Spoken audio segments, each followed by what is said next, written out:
Good morning, class 7. So today we are actually discussing the cyclone, the last section of the 8th chapter of our NCERT book, whose name is Wind, Storm and Cyclone. So in my previous class we have discussed about the precaution, what precautions we must take during the thunderstorm, and today we will talk about the cyclone. So as you can see, I have already written the definition in the board. So a cyclone is a huge revolving storm. So you can see I have already drawn a figure also.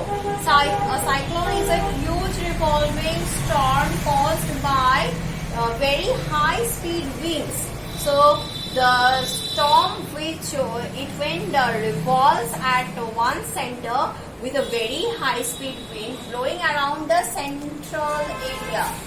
Blowing around the central area of very low pressure in the atmosphere.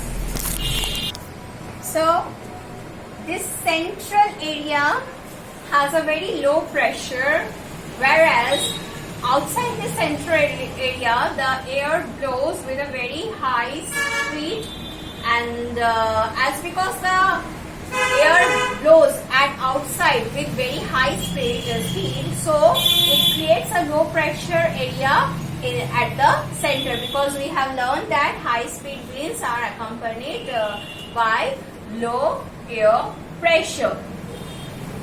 So a cyclone is a huge revolving storm caused by very high speed wind blowing around a central area of very low pressure in the atmosphere.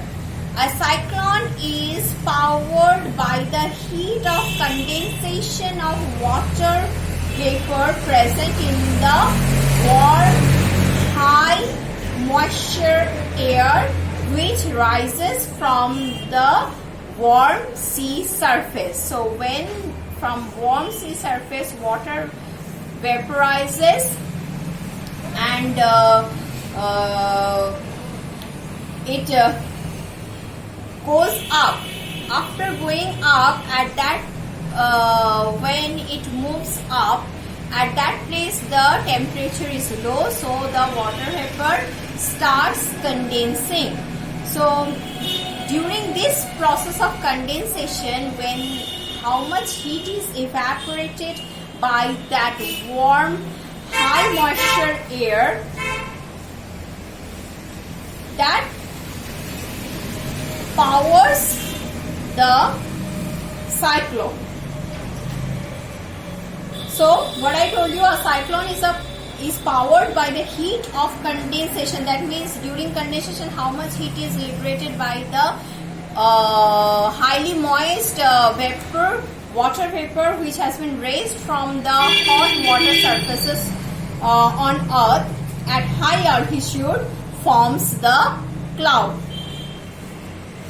Thus, a cyclone forms over warm sea. So, the formation of cyclone always it does not takes over the land. It does not forms over the land.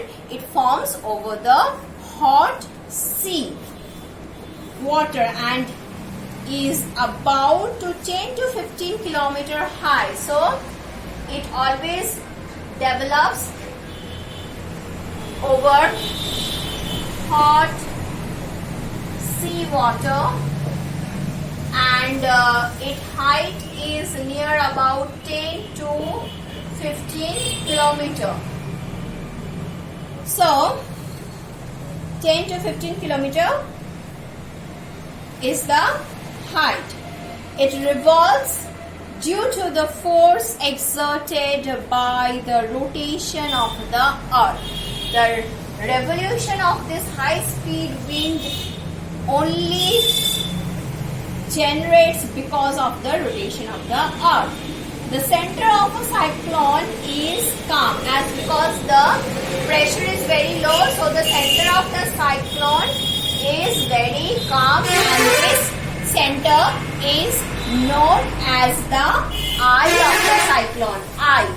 E-Y-E, eye of the cyclone. It is calm in nature because of the low air pressure. It its diameter varies from 10 to 30 kilometers. So the diameter of the eye varies from 10 to 30 kilometer. Okay. It is a region which is free from clouds. So within this eye there is no cloud and has only light winds. Because of low air pressure, it has very light wind.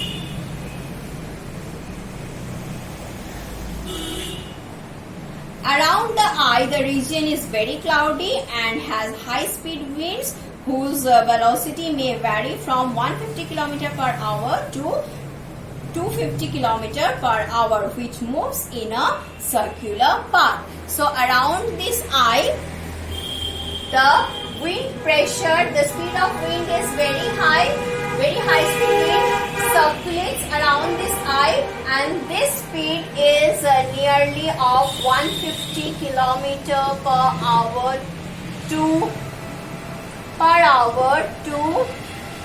250 kilometer per hour. Okay, so this can be the speed of this high wind which circulates around the eye, and it also has clouds. Okay, now the whole coastal line of India is vulnerable to cyclone, because the cyclone develops over the hot sea water. But the east coast of India, as you can see, the different types of cyclone mostly come from the east coast, that is from the Bay of Bengal side. The east coast of India is more vulnerable to cyclone than the west coast. But just in this year we had two cyclones, one from the east coast and one from the west coast.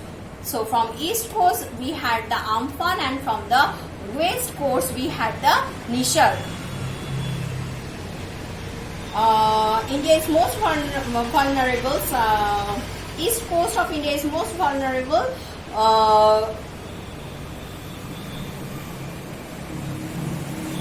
than the west coast, both in terms of intensity and frequency of the cyclone. So frequency of cyclone means that many cyclones comes from the east coast. That means the time between the two successive cyclones from the east coast is much less than the west coast, and also the intensity of the east coast cyclones are respectively very high than the west coast. Places like Chennai, Mangaluru and Puri are likely to be affected by cyclones. Because of this, which places? Chennai, Puri, Mangaluru, they are likely to be affected by the cyclones. Now, the 5 factors that develop cyclones are, you have to keep it in your mind that what are the 5 factors which are responsible for the development of the cyclone. They are temperature, humidity, wind speed, wind direction and rotation of Earth. So let us write it down, that 5 factors which affects the development or which develops the cyclone.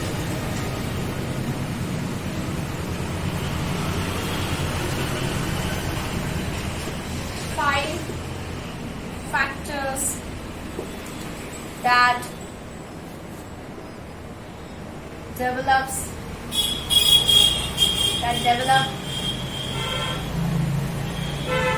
cyclone are: number 1 is temperature, number 2 humidity, number 3 temperature, humidity, wind speed, Number 4, wind direction. And number 5 is rotation of earth.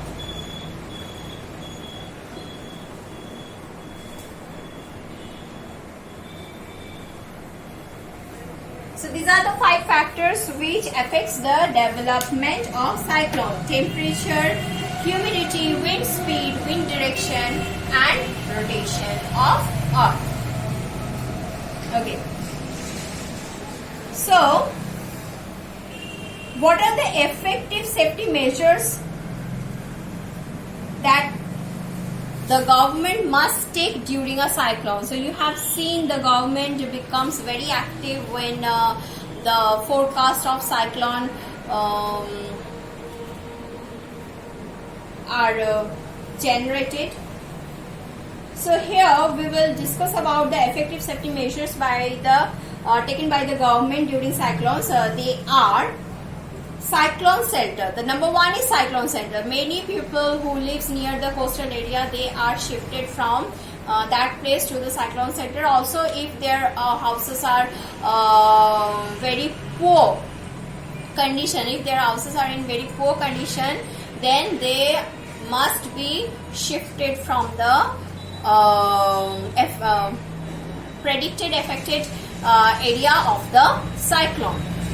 For that, government should prepare enough cyclone shelters. What are cyclone shelters? They are actually strong buildings usually built on pillars which can withstand the cyclones. So cyclone shelters should be constructed in cyclone prone coastal area by the government. So this is one safety measure, effective safety measure that government must take, and we had already. Then the next one is an efficient cyclone forecast. So the forecast must be done in the proper time with the proper information. So an effective cyclone forecast and warning service is essential to prevent cyclone related disasters. Then the third one is government vehicles should be kept ready to evacuate people from region likely to be affected. Suppose in any case, if the buildings, if the good condition buildings also they get affected during the cyclone, so the government vehicles should be there to evacuate, to take out the people who will get stuck in that condition. So these are the effective safety measures that the government must take for the cyclone. Then what are our responsibility? Precautions to be taken after the cyclone hit on area. Suppose the cyclone has hit the area, it has struck the ground. Now you are in that affected area. Then what precautions you must take if you are in that area? So the number 1 is that after the cyclone, please keep it in your mind, after the cyclone, you have to drink water before for drinking water you have to boil the water. So boiled water must be drunk to avoid waterborne diseases, because water may get contaminated by the flood situation. So when the cyclone will strike, it is obvious that we will be in a flood situation. So it is advised that after the cyclone has hit your area, you must drink boiled water to avoid the waterborne diseases. Next is the when electric switch or appliances must not be touched. Suppose your house is in flooded condition, so all over water is present inside your house. So you are advised not to touch the switches with wet hand, or if the switches has got affected by the rainwater or the flooded water, then you are not advised to touch the switch. So weight electric switch or appliances must not be touched. One must not enter a damaged building. So if the condition of the building after the cyclone is very poor, then you must avoid those kind of buildings. Not even getting inside, you should not be around those kind of buildings, because anytime they can fall down. One must cooperate with the rescue team. So the rescue team which will come to help you, you have to cooperate with them. You have to listen whatever they are saying to you, or whatever they are advising to you, or whatever they are giving to you. You have to accept that. You cannot demand for different types of comforts and different types of facilities, different types of other things. So you have to always cooperate with the rescue team. So these are the precautions and the safety measures we can take after the cyclone has hit our area. So today we will stop here.